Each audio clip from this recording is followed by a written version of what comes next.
La entrevista del Telematutino 11, gente importante a tratar temas importantes. Nos acompaña el economista Jesús Geraldo Martínez, como dijimos, fue gerente de la Superintendencia de Bancos y con amplia experiencia en materia financiera y bancaria. Jesús Geraldo, como siempre, bienvenido. Buenos días, Jacqueline. Buenos días, Ramón. Siempre es un placer estar con ustedes compartiendo acá. Jesús Geraldo, todavía hasta marzo parece que todo nos iba bien, ¿no?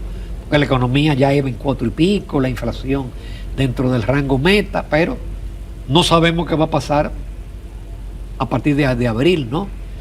Pero sin embargo, si nos vamos a la encuesta Galo, un 62% dice que la economía va mal. Eso como que no se compadece con los datos de marzo. ¿Qué lectura tú le das a los resultados y a lo que opina la gente de cómo marcha la economía? Mira, ciertamente la semana pasada yo escribí un artículo, una economía, dos relatos diferentes, en el sentido que los números que muestra el Banco Central a marzo muestran una economía que todavía no fue afectada por la guerra en el mes de marzo, con un crecimiento de 4.1 acumulado de enero a marzo. El sector construcción creció 8% en el mes de marzo y 6.6% de enero a marzo. Un comercio que está rezagado de 1.9 que genera empleo, que eso es lo que ve que la gente dice, oye, el comercio está en el piso, y así mismo está en el piso. Pero el Banco Central señalaba sectores fuertes como zona franca, turismo, las remesas también están creciendo a más de $1.000 millones de ingresos por mes. El tipo de cambio se ha apreciado. Y cuando tú ves los números del Banco Central, tú dices, bueno, pues la economía va muy bien. Sin embargo, cuando tú miras el relato del gobierno, el gobierno está planteando hasta que estamos en crisis, ante un choque externo económico, el cual todavía la República Dominicana no está en crisis porque tú tienes los impuestos subiendo, creciendo, las recaudaciones están subiendo, hay un manejo fiscal todavía aceptable. Pero la gente y el empresariado siente que la economía no va bien, porque cuando tú tienes la percepción, que la percepción es realidad, de que el 60% de la gente te dice que la cosa está mal, y tú ves la asociación de restaurantes que dicen que no aguantan un socio más porque muchos restaurantes están cerrando, y tú caminas.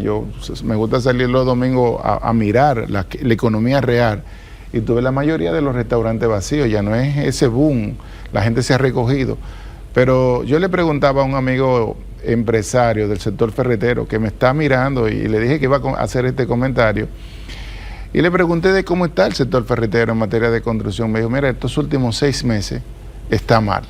A pesar del crecimiento de la construcción. Sí, pero hay que señalar que ese crecimiento de la construcción está influenciado porque el gobierno está gastando mucho más en el sector construcción. Eso hay que destacarlo. Y hay que destacar también que el año 2025 no fue un año bueno para la economía dominicana, apenas crecimos 2.1. Y si uno compara enero, febrero y marzo, ha habido no un rebote estadístico, sino que si tú vienes de una base más baja y tienes un crecimiento, se puede mostrar que hay un mayor crecimiento. Pero la economía realmente es lo que dice la gente, es en la mesa de la familia que se sabe cómo está la economía. Pero Jesús Geraldo, yéndonos al pasado y haciendo comparaciones, aún en épocas donde la República Dominicana fue consistentemente creciendo 5 o 7%, cuando a la gente se le preguntaba cómo estaba la economía, decía que estaba mal. Y algunas de las explicaciones que daban los economistas y entendidos era que no se derramaba ese crecimiento a la población. ¿No pudiera estar pasando lo mismo ahora? Sí, yo pienso que estoy totalmente de acuerdo contigo, Jacqueline, y pienso que el Banco Central debe ya empezar a incluir un párrafo de lo que es la equidad, cómo se distribuye ese crecimiento, porque ¿qué es lo que resulta? Y la gente tiene que entenderlo. Si usted toma un pastel y lo corta en 100 slices, en 100 pedazos, eso, el 1% de los más ricos en República Dominicana se lleva 40 pedazos. 40 pedazos, exacto. Pero el 40% de los más pobres se lleva apenas un pedazo. Entonces, y ahí podemos aplicar la teoría del 80-20, que el 20% de los más ricos se llevan ese 80% del crecimiento y el 80% de la población apenas el 20%, pero de ese 80-40 apenas en uno. Entonces eso es lo que siente, y por eso es que el gobierno, cuando cae la asistencia social, la gente vuelve a su estado de pobreza natural. Y ciertamente, Jacqueline, yo pienso que hay que empezar a hablar de lo que es la distribución, para que las personas, cuando se hable de un crecimiento de 4.1, la gente diga, bueno, pero eso no me ha llegado a mí, pero es que la riqueza no se distribuye así, no se derrama en lo más pobre porque no llega. Apenas un pedazo del bizcocho llega para 40, y esa es la verdadera realidad de la República Dominicana. ¿Y eso se debe a que haya que hacer esa segmentación, o eso es al estilo de gobernar en la República Dominicana? No. Porque todos los partidos cambian de persona, cambiamos de partido, pero se gobierna igual. Es la misma ideología de gobernanza, de asistencialismo y de no dejar que las empresas crezcan y que se fomente realmente la creación de pequeñas y medianas empresas. No, y lo que también tú decías, de formar talento. Tú hablabas en tu participación de formar talento para tecnología, que de ciberseguridad, desarrollo de software, que son las carreras pujantes en este momento.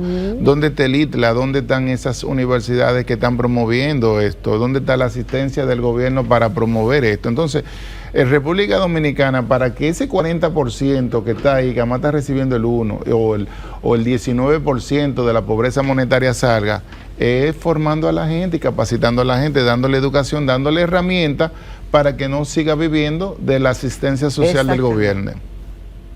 Dándole, como dicen, la vara de pescar. Así es. Y no dándole el pescado. De prolongarse este conflicto, porque no se ve con claridad cuándo va a terminar. Porque el presidente de Estados Unidos un día dice una cosa, otro día dice otra. No va a impactar definitivamente en el crecimiento y en la inflación. Bueno, mira, claramente que eso va a tener un impacto, y así tanto lo ha señalado el Banco Central como lo ha señalado el Ministerio de Hacienda, porque el impacto de ese shock económico, que es diferente a una crisis, porque República Dominicana no está en crisis, y es bueno destacarlo, porque hablan de crisis económica. ¿Cuál es la crisis económica si usted no tiene tema de inflación, no tiene tema de tipo de cambio, no tiene tema bancario, no tiene tema fiscal? Es decir, no hay crisis. Entonces sí estamos ante un evento de un choque económico que viene por dos vías. Viene por el precio de los combustibles, que pagamos todo, y por el precio del sector eléctrico, que es el que no se ha hablado, que eso es el punto que le debe preocupar más al gobierno, el déficit del sector eléctrico, no los combustibles, porque los combustibles estábamos pagando desde febrero del 2022 a $95 el barril, es decir, que el subsidio debería ser más transparente para que la población sepa cuánto está recibiendo de cada galón de gasolina a precio de 112, contrario porque nos quedamos con el precio alto. Entonces, por ahí vienen dos choques fuertes que le pegan a la inflación, más todos los componentes importados que vienen. Y eso lo va a ver la economía dominicana en el mes de abril y en el mes de mayo. Claro, con una inflación más alta, las personas pierden poder adquisitivo, y al perder poder adquisitivo van a demandar menos productos, y el crecimiento también se puede resentir. Es decir, que no podemos cantar victoria con un 4.1 que esté creciendo a marzo, la economía, a sabiendas de que las personas van a perder poder adquisitivo, las tasas de interés se van a mantener relativamente altas, como tú lo dices. La pasiva está aumentando. Es decir, el Banco Central no ha podido bajar su tasa de política monetaria porque la Reserva Federal, como tú señalabas, no la va a bajar, y menos en una inflación, en un contexto inflacionario. Y el crecimiento y la inflación se van a ver afectados en el corto plazo, en estos 3 o 4 o 5 meses de la economía. Y eso ahora, si la guerra termina mañana, el impacto va a ser solamente en el mes de abril y mayo, y si vuelven los precios de los combustibles y convergen a los $70 o a los 60 dólares, entonces la economía puede dinamizarse nuevamente y la inflación puede volver a su curso. Y la parte, Jesús Geraldo, del endeudamiento, porque nosotros hemos tenido economistas aquí que pronostican que, como van a continuar los subsidios, el gobierno lo que va en el cuarto trimestre a emitir bonos soberanos adicionales a lo que contempla este presupuesto. Mira, realmente como economista ese es mi mayor punto de preocupación, que el gobierno utilice esta narrativa de crisis económica cuando no la hay, si es un shock económico, para endeudar más el país para asistencia social. Ese es La preocupación, como si tú me preguntas como economista, es que el gobierno emita más deuda, la cual va a requerir la aprobación del Congreso de la República, en vez de hacer un ajuste del gasto, de los gastos no necesarios, no prioritarios, y de postergar nuevas inversiones para el año próximo, que se endeude, pero que se endeude no para capital, sino para asistencia social. Y esa es la mayor preocupación para la economía dominicana. Nos vamos a una breve pausa, Jesús Geraldo. Volvemos, que tenemos todavía varias preguntas relacionadas con el área económica y otras áreas. Continuamos esta mañana en Telematutino 11. Estamos conversando con el licenciado Jesús Geraldo Martínez. Él fue gerente de la Superintendencia de Bancos, es asesor financiero, tanto de bancos como finanzas personales, a través de diferentes plataformas, y es un destacado economista. Jesús Geraldo, me quedó la duda antes de la pausa de si estamos en crisis o no estamos en crisis. Tú decías que por los indicadores que antes mencionaste, obviamente que el país no está en crisis. Sin embargo, en esta misma semana, el doctor Leonel Fernández, presidente de la Fuerza del Pueblo, dijo que lo que está pasando en Medio Oriente ya encontró a la República Dominicana con una crisis. Entonces, para Leonel Fernández hay una crisis sobre otra crisis. Bueno, ese es el parecer del líder del doctor Fernández, y él, cuando quizá en el contexto que él lo decía, él estaba destacando que ya en el 2025 la economía dominicana venía en una situación quizá no de crisis, sino desacelerándose, con un crecimiento de un 1%. Entonces venía con tasas de interés que eran altas, venía con el crédito también desacelerándose, una economía con un sector construcción rezagado. Desde ese contexto, el presidente Fernández tiene toda la razón. ¿Qué es importante acá? Que este choque económico encuentra a la economía rezagada. Y con estos por eso no se puede medir estos 3 meses, hay que ser muy cauteloso para decir que la economía no ha sido impactada ni va a ser impactada por este choque económico. Es decir, las economías entran en crisis en función de cómo son manejadas. Pero no estamos en crisis. Pero no, la economía dominicana no está en crisis. De hecho, tiene un sistema bancario bien fortalecido, bien capitalizado, tiene reservas internacionales de 16,000 millones de dólares, tiene por lo menos la situación fiscal del país, no es una situación que los ingresos fiscales han caído. Son bajos por la naturaleza, porque se requiere una reforma fiscal desde el año 2020 y no se ha implementado. Entonces, de hecho, el país está mejor preparado ahora en el 2026 que en el 2008 o que en el 2011. ¿Es verdad? Claro. Pero decían que en el 2011 y en el 2008 había menor endeudamiento y eso nos daba más capacidad de maniobra de cualquier cosa que viniera exógenamente, pero ahora estamos mejor preparados ahora. Pero tú sabes que en el 2008 veníamos de una crisis bancaria, hay que recordar eso. No teníamos ese nivel de reservas internacionales que tenemos ahora, porque tenemos que ser objetivos en esto. Claro, en el 2008 y en el 2011 ambas crisis fueron manejadas con buenos equipos económicos, que también así se refirió el doctor Fernández. Los equipos que tú tengas son los que van a marcar la diferencia en el manejo de esta situación ahora. Tú hablabas de apreciación de la moneda. Yo estoy feliz cuando pago mi tarjeta internacional, porque yo llegué a pagar 64. No 59 y pico como dice el banco, sino los bancos lo tienen en 60 y 61, y si yo fuera importado estaría feliz. Ahora, ¿es bueno que esté apreciada la moneda? En el corto plazo, eso ha sido un amortiguador para mitigar los efectos de la inflación que tenemos y los precios de los combustibles. Y eso ha sido beneficioso para la economía, porque de un 64 dólares por uno a 59, a 60, a 61, estamos hablando de una apreciación de un 5%. En el corto plazo eso beneficia, y también se ha beneficiado por un mayor incremento de dólares por el sector turismo, por el sector zona franca, por remesa. Eso en el corto plazo. Sin embargo, la factura petrolera son 2.500 millones de dólares más de demanda de mantenerse el precio del petróleo por encima de los 100 dólares el barril.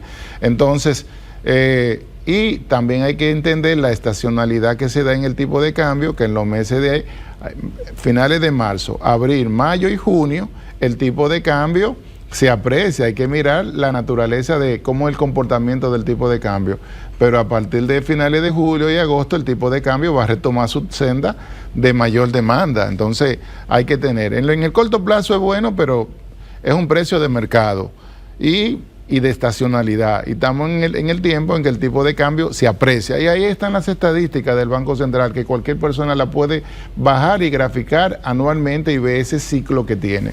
Pero no afecta a los exportadores en el mediano y largo plazo. Bueno, en el largo plazo sí, pero yo hablé con un exportador de la zona franca importante en Santiago, y que la gente a veces dice que le beneficia la depreciación del tipo de cambio, y ellos me dijeron, bueno, es un exportador de renombre, me dijo que eso no necesariamente es así. Puede hacer el país más competitivo con relación a otro cuando hay mayor depreciación del tipo de cambio, y ese exportador me decía, yo prefiero tener un tipo de cambio estable que tener un tipo de cambio inestable, porque me permite hacer una mejor planificación. Porque hay que hablar con la gente, a veces muy bonitos los conceptos económicos, pero ¿y la gente y la empresa? Ajá. Ahí es que está la verdadera. Hay que hablar economía. con los empresarios. Exactamente. Jesús, si la economía va creciendo, no llegan factores exógenos, pero hasta ahora vamos bien, ¿se justifica que el gobierno haga una planificación?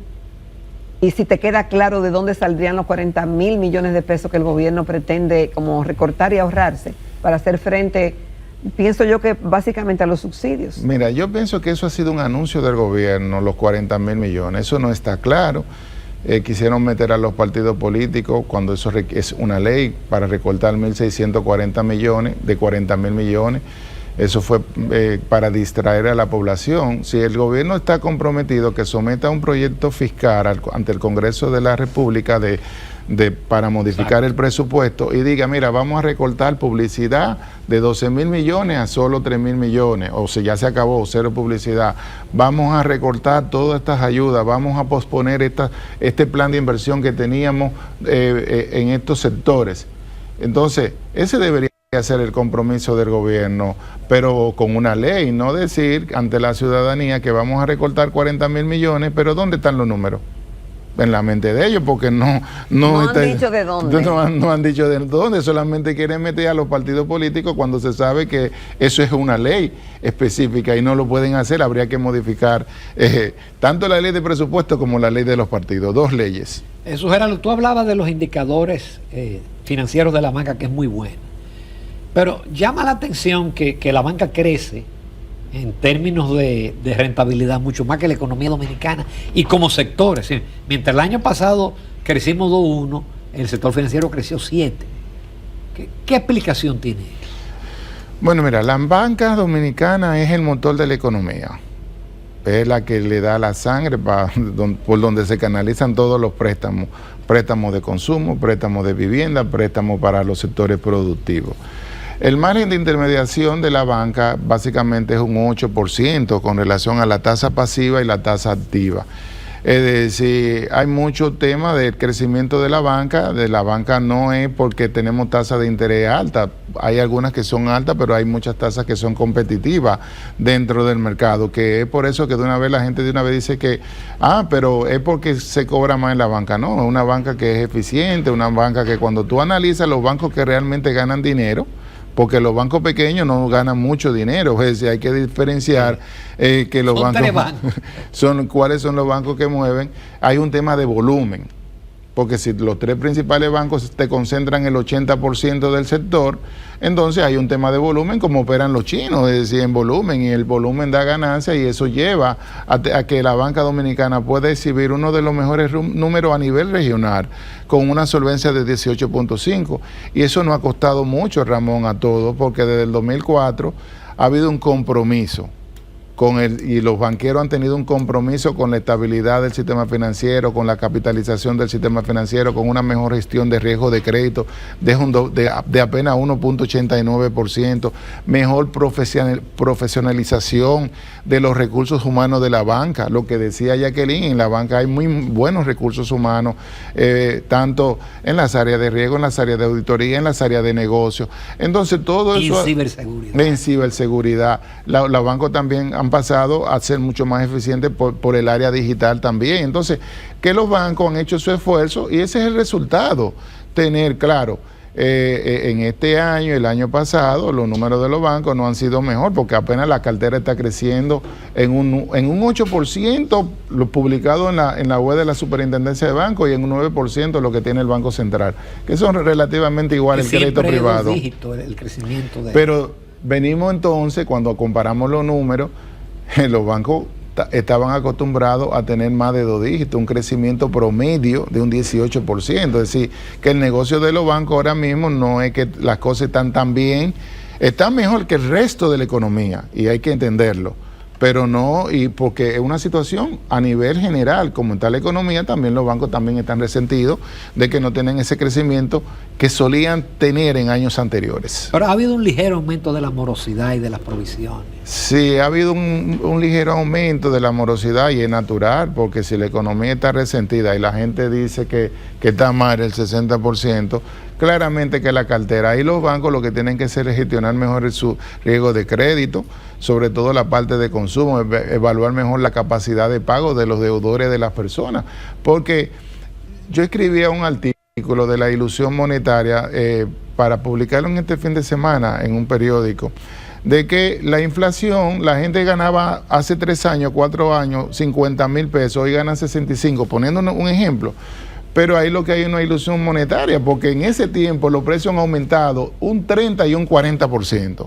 Entonces, tú crees que tú ganas más, pero al final tú no estás ganando más, porque lo que tú estás pagando lo estás pagando mucho más caro. Si tuviste la suerte de que te aumentaran el salario. Sí, no, si tuviste la suerte. Entonces, muchas personas tienen el crédito, y yo que recibo mucha, es decir, la capacidad de pago se le ha erosionado. Entonces, lo primero que tú dejas de pagar es tu crédito, porque tú no vas a dejar de comer. Entonces la gente está financiándose con tarjeta de crédito. El 45% de las personas en República Dominicana se están financiando con tarjetas de crédito. Eso significa que están trabajando para los bancos, porque una tasa de financiamiento de un 60% anual. Y entonces, es culpa del gobierno, es culpa, ¿no? Una culpa también las personas tienen una cuota de responsabilidad, porque así mismo como se le exige al gobierno que tiene que ajustarse, mejorar la calidad del gasto público, las personas, las familias también tienen que mejorar la calidad de sus gastos dentro del hogar. Como dicen, de carropace hasta donde llegue la sábana. Ese es el mejor consejo financiero que se le puede dar a una familia. Jesús Geraldo, como siempre, muy agradecido, muy correcto tus puntos de vista sobre la economía y sobre la banca. Gracias a ustedes. Siempre. Nos vamos a comercial, amables televidentes. Retornamos en unos minutos a la recta final del Telematutino 11.